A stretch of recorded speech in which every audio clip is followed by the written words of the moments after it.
സുപ്രഭാതം 137 സങ്കീർത്തനം വളരെ പ്രാധാന്യതയുള്ളൊരു സങ്കീർത്തനമാണ്.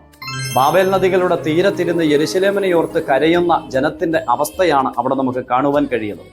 യെരുശലേം എന്ന് പറയുന്ന അവരുടെ മഹത്വമായതിനെ ഓർത്ത് അവർ ദുഃഖിക്കുകയാണ്. പക്ഷേ കിടക്കുന്നത് പ്രവാസത്തിലാണ്. ആ അവസ്ഥയിൽ ആയിത്തീർന്നതിനെ ഓർത്ത് ദുഃഖിക്കുന്നുണ്ട്, കരയുന്നുണ്ട്, സങ്കടപ്പെടുന്നുണ്ട്.